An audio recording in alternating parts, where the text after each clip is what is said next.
Hi there, my name's Liam Falconer. I'm one of the assistant managers at Strand at Portobello for Barratt Homes. I'd like to give you a quick demonstration, a quick home tour of your property, how to maintain it over the coming years. When you first get your house, when a house is first built, there's a lot of moisture goes into the building of a house. And a lot of that moisture has to dry out the building. So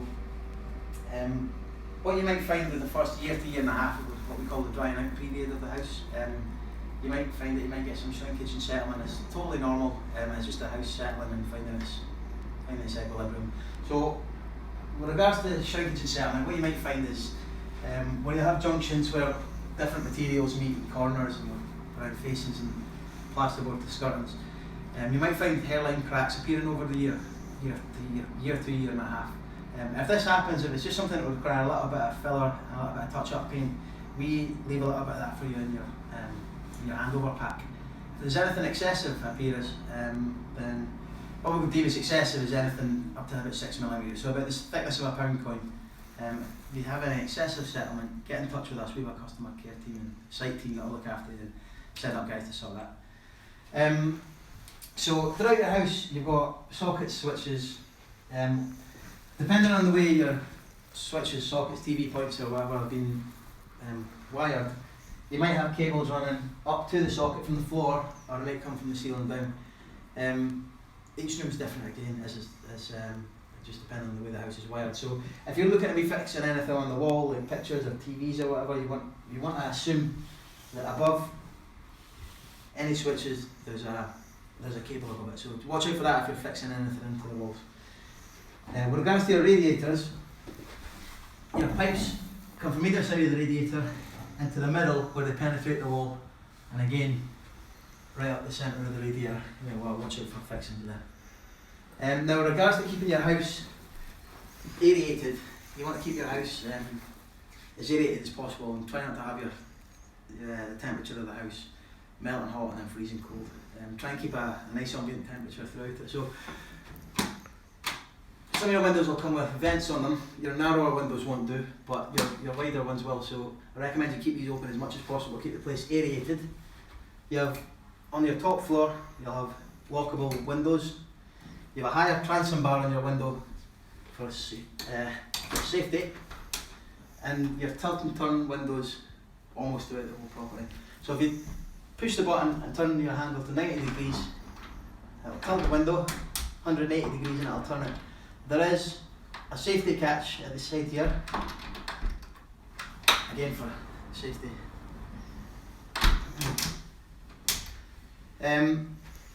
Now your heating is in two zones. So what I mean by that is you have a thermostat in bedroom 1, and you also have one of those in the hall on the ground floor. So the thermostat in bedroom 1 will control the heating control the radiators for all the bedrooms, the bathroom and the ensuite. And there's one in the hallway, as I say, down the stairs that does the rest of the building. So through the ensuite area, we've got your toilet with a dual flush on the top. Your basins are all mixer taps, so hot water to the left, cold water to the right, mixer in the middle, push button on the bottom for your waste, and your overflow at the top there. Now, into your showers,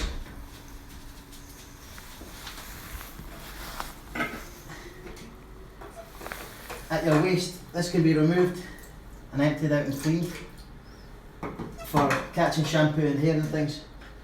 But it's important that when you do empty it out to clean it, that you fill it back up with water again, because that acts as a trap of the shower that stops bad smells coming back out the waste. So your shower works from your thermostatic showers, on off lever on the right and temperature on the left. It's a push button to change the height of your shower head, and a swivel to change your water intensity. In regards to your grout and your silicone, your grout and your silicone are covered in your warranty. So what I suggest getting is one of the window wipers you can get to clean down your tiles and your shower screen at the end of use.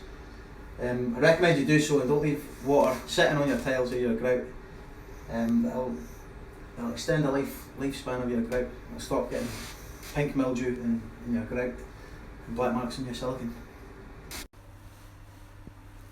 So throughout your property you've got smoke detectors fitted. These are all hardwired into the house and they run off a 9-volt battery backup. So if there was a power cut they would still work through the battery.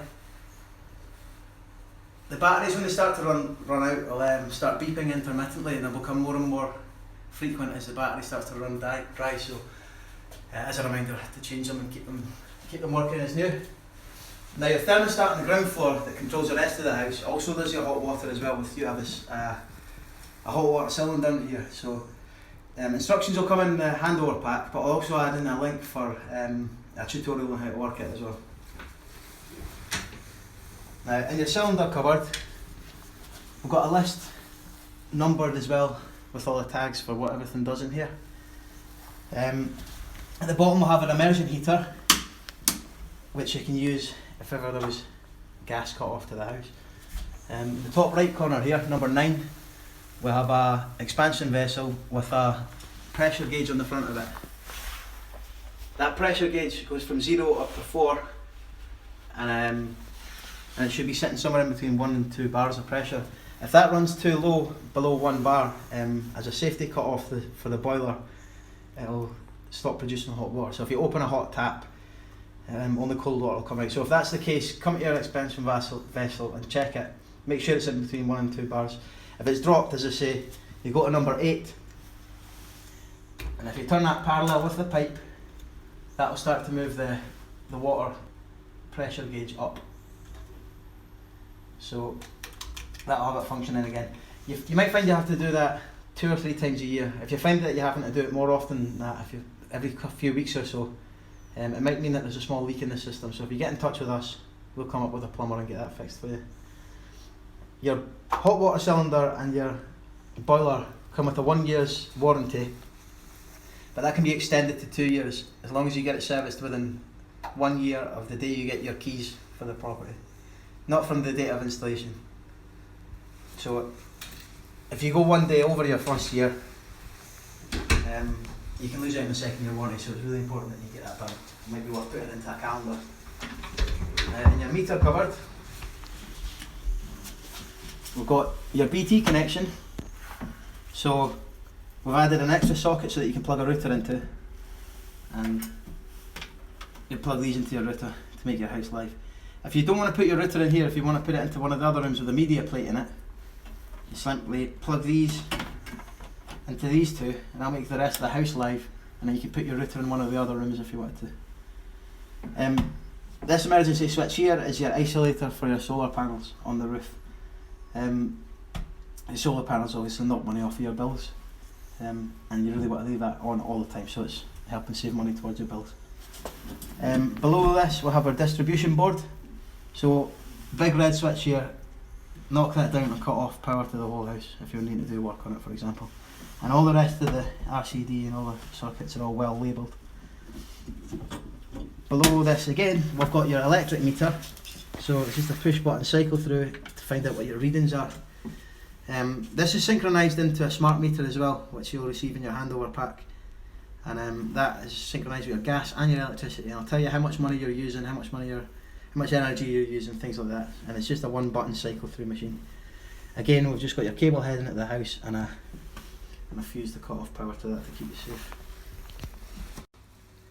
So in your kitchen you've got your gang plate, so that controls all your appliances in your kitchen. So we'll have your washing machine, dishwasher, fridge, freezer and hob. These have all got fuses at the back of the appliance. Your cooker hood's here as well, so this is fused at the side here. So if you ever had to replace the fuse, you open this and replace it with a 3 amp fuse as is already in it. Obviously switched on at the gang plate with your fridge freezer. There's 2 buttons on there for adjusting the temperature up and down, simple as that.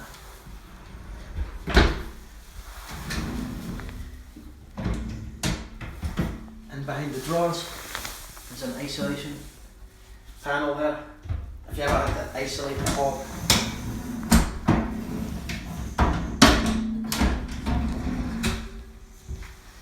your hob, you push down, hits the ignition, turn it for light flame or small flame as indicated on the side.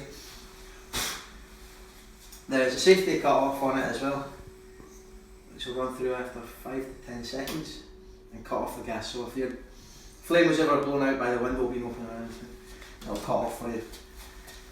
Isolator for the oven here, separate from the gang switches. It's a thicker cable here. On it, the switch, you have to make sure that the clock's set when you switch it on for it to function. So when you buy a new oven, it comes with this metallic paint on it that they make in the factory. So the first time before you go to use it, you need to turn this up, oven and grill on, turn it up to full blast and run it through for an hour to 2 hours. If you don't do that, the first thing you cook is going to taste like metal and it'll be horrible. Your dishwasher here has an on-off switch on the top, and along the top here are all the different cycles you can do. If you just push this button on the right, it'll let you cycle through them. You close and it'll come on. Obviously after putting capsules in it. After it's finished its cycle, it'll pop open until it's steam out. It helps dry your dishes. And here we have your washing machine. So again, on at the gang switch, powder in the top drawer, and all your settings are around the outside. Under your sink here, we have a sticker that tells you what some of the corresponding labels mean. You're given your gas key here for your gas meter, which will show you after. So under the sink, labelled up as number 1 to correspond with it, is your mains water into the house. So if you ever had to cut off the mains water to the house, you turn this fully clockwise until it stops. The number 2 tag is your outside tap isolator. So during the winter months, you're going to want to switch that off and open the tap outside to let the last of the water out of the tap. Your boiler and your larder comes with a 1-year warranty, so we'll give you in your handover pack a booklet for Ideal. It comes with a 1-year warranty, but that can be extended to 2 years if you get that serviced within the first year of the day you get your keys. If you go over a day into the second year with it, you can lose your second year's warranty, so it's very important you do that. Put it in your calendar for you.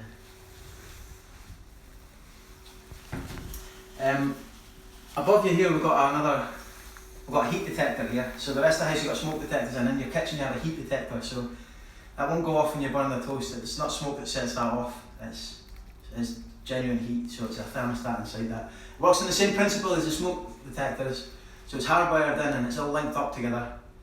And you test it weekly by pressing this button here. Hold it in for 5 seconds and the rest of the house will start to go off as well. And again, a 9-volt battery, and when the battery starts to die, it'll start beeping. Now, wherever you have a boiler in the house, you always have to have a carbon monoxide detector fitted. So these are not linked to the rest of the house, but they're battery powered. On the side it tells you the replacement date, so you get to February of 2027 with this. So this is an important piece of kit to have in the house. You can test it by pushing the button in here for 5 seconds. You can't change the batteries in these, so when the batteries do die, this goes in the bin, you get another one. The way your boiler operates is natural gas goes in at the bottom of the boiler, it burns it, and it sends carbon monoxide out the flue pipe, which is at the front of the building.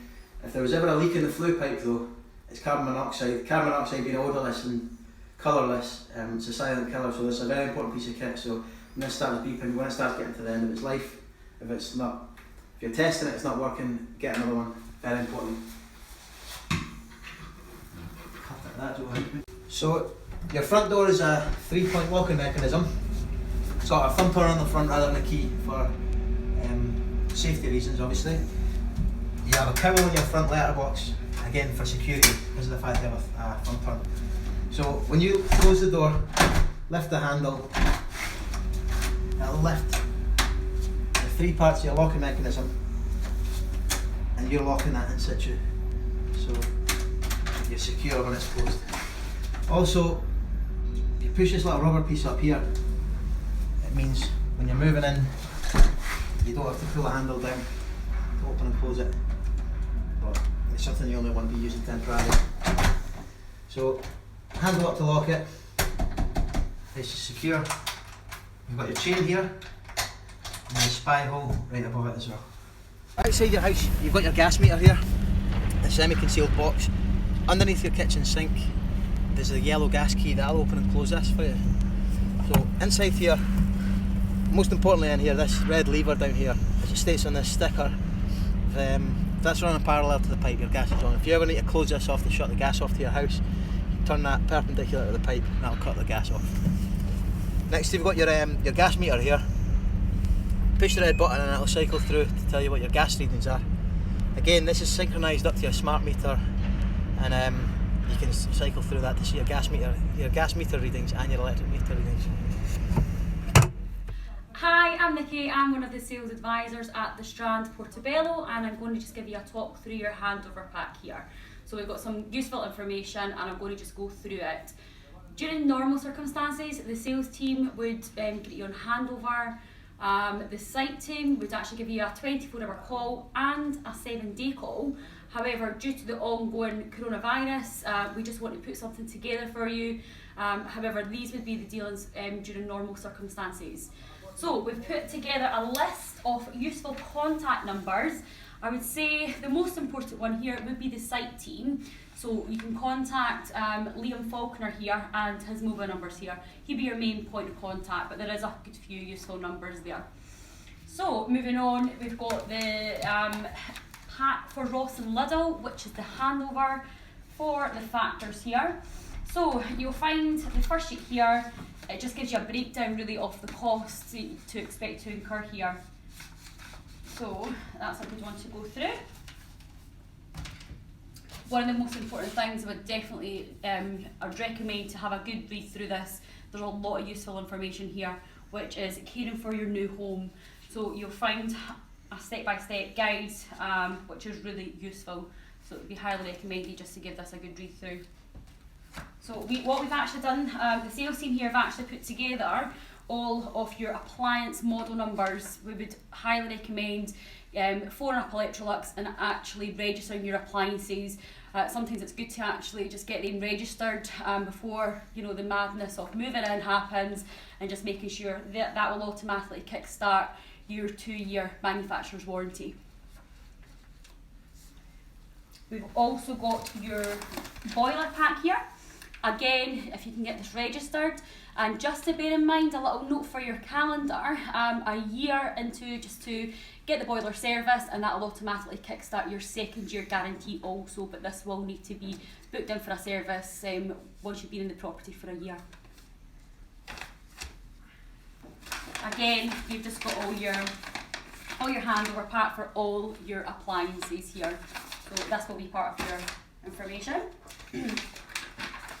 So we've also printed you off, this is a bin calendar, just to let you know that your collection date is on a Friday. This is really useful to know when you're moving in somewhere new, that's when your bin collection's due, and it's just got some details as to which bin is getting collected on the day.